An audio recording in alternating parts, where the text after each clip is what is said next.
Assalamualaikum semuanya.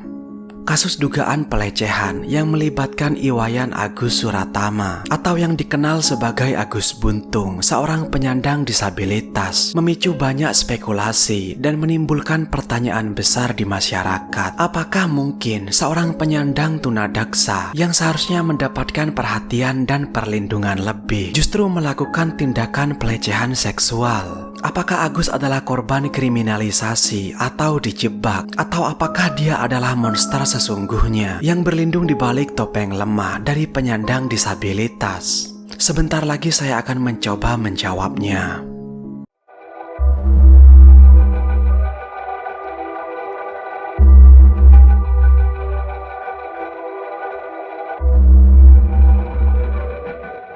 Disclaimer bahwa pada saat video ini dibuat, kasus Agus masih dalam proses. Karena itu, durasi video ini akan singkat dan saya akan membahasnya dengan senetral mungkin berdasarkan fakta-fakta yang ada.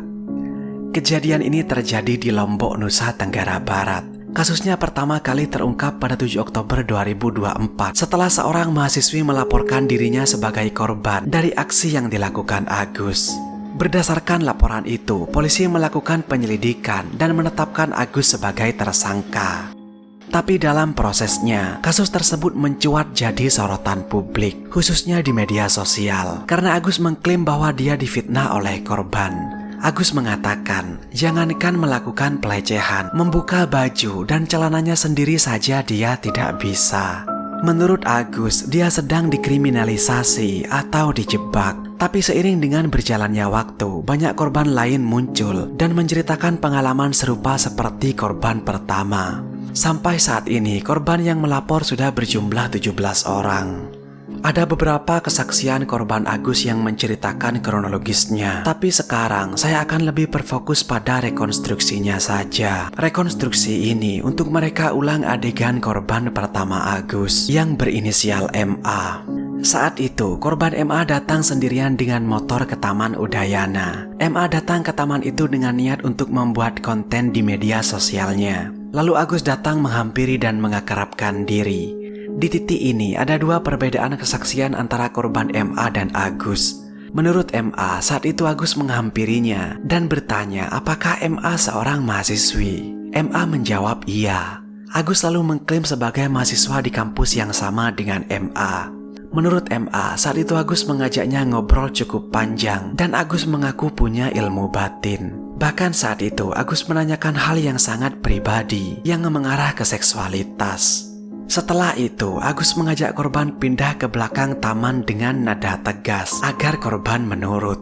Seolah-olah Agus tahu semua keburukan dari rahasia korban. Agus mengancam akan melaporkannya dan mendatangi orang tua korban. Ancaman itu dilakukan berulang kali dan korban hanya bisa diam, takut, dan merasa bersalah. Setelah itu, Agus mengatakan bahwa dia bisa menghapus dosa-dosa korban dan menjamin bisa menyelesaikan semua masalah korban asal korban mau melakukan ritual mandi suci, yaitu mandi berdua bersama Agus. Tentu saja korban berkali-kali menolak. Tapi Agus mengancam jika korban tidak mau patuh, maka hidupnya akan hancur dan seluruh keburukan korban akan dibongkar ke orang tuanya. Korban akhirnya menuruti Agus dan memboncengnya ke arah homestay. Dengan perasaan takut, korban mengikuti perintah Agus untuk masuk ke sebuah kamar nomor 6. Disitulah korban mengalami kekerasan seksual. Menurut korban, Agus membuka pakaian korban menggunakan kaki. Setelah selesai, Agus minta diantar ke Islamic Center.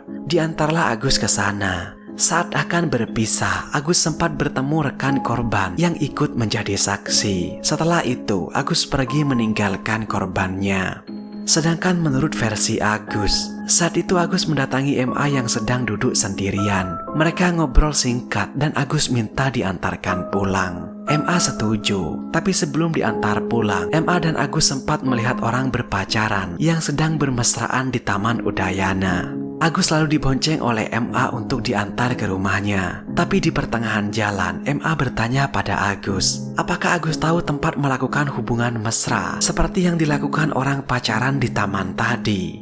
Agus mengatakan, iya dia tahu. Setelah itu, mereka pergi ke homestay. Agus menyuruh korban membayar sewa kamar sejumlah Rp50.000. Agus berjanji akan mengembalikan uang sewanya itu setelah pulang. Mereka masuk ke kamar nomor 6. Menurut Agus, korban MA lah yang membukakan pintu dan pakaian Agus. Setelah selesai, MA marah pada Agus karena tidak mengganti uang sewa kamar. Karena saat itu Agus tidak punya uang sama sekali. Saat itu Agus hanya minta diantar pulang. MA lalu memboncengnya dan menurunkan Agus di Islamic Center. Itu adalah versi Agus. Setelah kasus ini semakin viral, muncul beberapa rekaman suara yang diduga adalah suara Agus yang direkam oleh korban. Saat ini setidaknya ada 2 rekaman suara yang beredar, tapi saya hanya akan memutarkan 1 rekaman saja untuk kalian, dan rekamannya seperti ini. Kakak kan perjuangan kakak tuh, ya Allah, hanya hidup sendiri dan berjuang sendiri. Benar gak? Nekat gara-gara hal sepele. Kakak mau nekat aja? Bisa gak aku minta jangan nekat? Cobalah. Karena kakak, sumpah, kakak Hindu ya, demi Tuhan, nyawa saya kasih kakak. Biar kakak tahu bahwa kakak itu berarti bagi dunia ini. Kakak akan jadi orang yang tertinggi besok. Saya bukan mengarang, buktiin kalau saya bohong. Kapanpun kamu ketemu saya, kamu bisa bunuh saya. Tapi kumohon kakak, jangan kamu buat dirimu yang tidak setengah percaya, sedikit percaya. Itu pikiranmu sekarang. Karena kamu baru kenal saya. Saya bisa baca langsung kok. Bingung kenapa saya ngomong gini. Kamu kira saya sama modus sama kayak cowok yang lain? Benar kan? Modus iya, ikut gini. Buktinya dia ngerusak kamu. Gitu. Saya langsung ke 2 poin. Biar kamu tidak bilang saya ngerusak. Daka itu nanti masih sasak. Bahasa Indonesia ya. Walaupun kita berdua di kamar, saya tidak bisa apa-apa. Saya masih dimandiin sama mama. Saya bukan sama kayak cowok yang lain. Biar jelas. Karena cowok itu hanya manfaatin kah? Dari mana saya tahu? Itu pikiran. Kamu mau berubah atau tidak? Kalau kamu tidak mau berubah, saya pergi. Tapi kalau kamu berubah, saya akan tetap di sini dengan mengasih tahu bagaimana cara kesuksesan kamu. Percaya sama adanya Allah. Allah itu 1 atau 6? 1. Itu ada di kamu. Di mana Allah? Di atas gitu. Mana? Pernah kamu lihat dia di atas? Tidak. Tapi dia ada di hati kamu. Allah Subhanahu wa Ta'ala tidak pernah tidur. Sekali lagi cek identitas saya coba, biar kamu semakin percaya.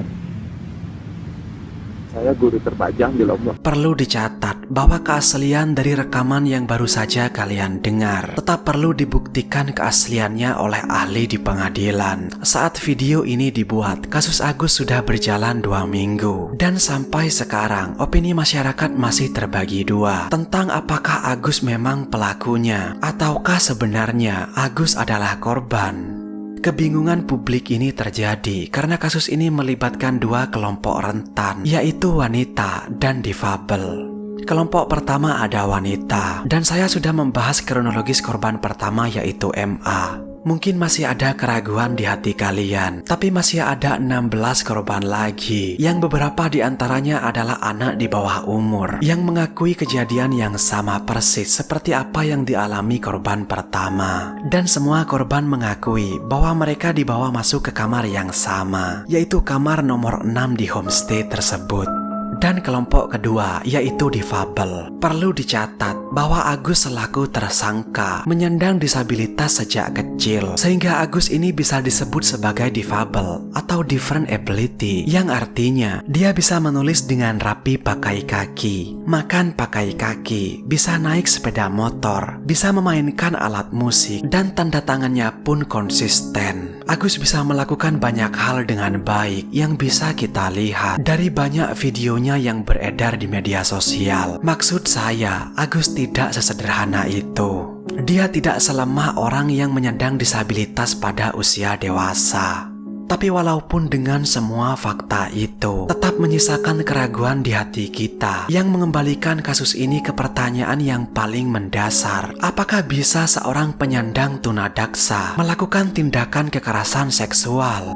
Saya akan bicara pendapat saya tentang fenomena kasus ini. Tapi saya harus mengatakan di awal bahwa latar belakang saya adalah hukum. Sehingga kali ini saya berani memberikan pendapat pribadi. Jadi untuk menjawabnya, sebelumnya kalian harus tahu dulu bahwa ada 4 tahap yang dilakukan atau dilalui oleh pelaku tindak kekerasan seksual. Tahap pertama adalah niat. Tahap kedua adalah persiapan. Pada tahap ini, pelaku sudah mulai menimbang-nimbang modus apa yang akan pelaku gunakan. Ada 2 modus yang sering dilakukan oleh pelaku kekerasan seksual. Yang pertama, modus yang bisa membuat korban ketakutan luar biasa, seperti intimidasi, ancaman fisik, psikis, dan lain-lain. Dan modus kedua yang paling sering digunakan oleh pelaku kekerasan seksual yang disebut sebagai grooming behavior. Jadi, alih-alih membuat orang takut dan menghindar, justru pelaku akan membuai sedemikian rupa, membangun pertemanan, menawarkan kehangatan, dan mengiming-imingi perlindungan, dan seterusnya, sehingga target tidak merasa bahwa orang yang ada di hadapannya adalah orang yang akan melakukan kejahatan. Jadi, korban malah menganggap bahwa pelaku adalah teman yang baik, merasa iba, dan seterusnya. Padahal si korban sudah praktis masuk ke dalam cengkeraman pelaku. Secara hitung-hitungan kertas, penyandang tunadaksa akan kesulitan untuk melakukan modus pertama, yaitu kekerasan. Tapi sebaliknya, mungkin akan semakin besar peluang keberhasilan bagi penyandang tunadaksa untuk mengincar targetnya menggunakan modus kedua, yaitu grooming behavior. Kalau tahap kedua berhasil memikat target, maka masuklah ke tahap ketiga, yaitu pelaku akan menggiring korban untuk masuk lebih dalam ke dalam cengkeramannya, entah ke homestay, hotel, atau rumah, dan lain-lain. Jika tahap ketiga dapat dilewati dengan baik, maka masuklah ke tahap keempat, yaitu eksekusi. Nah, dalam kasus ini, banyak orang yang sangsi dan terjebak dalam pertanyaan, bagaimana mungkin seorang penyandang tunadaksa bisa melakukan kekerasan seksual? Karena apa? Karena mereka langsung membayangkan tahap keempat ini, yaitu langsung membayangkan momen atau adegan ketika pelaku melakukan serangan frontal terhadap korbannya. Tapi kalau kita bisa memahami tahap demi tahap, mulai tahap 1 sampai 4, maka kita akan memahami bahwa siapapun itu, termasuk penyandang disabilitas sekalipun, sepanjang yang bersangkutan memiliki kecakapan, memikirkan siasat psikologis untuk menaklukkan targetnya, sangat mungkin dia menjadi pelaku kekerasan seksual. Saya tidak mengatakan bahwa Agus memanglah pelakunya. Saya hanya menjelaskan secara umum fenomena kasus seperti ini. Agus kini dijerat dengan pasal tindak pidana kekerasan seksual dan terancam hukuman penjara maksimal 12 tahun. Jika vonis sudah dijatuhkan, insya Allah saya akan membahas lagi kasus ini dengan lebih detail. Saya rasa cukup untuk video kali ini. Tetaplah aman dan saya akan menemui kalian pada kesempatan berikutnya. Terima kasih sudah menonton.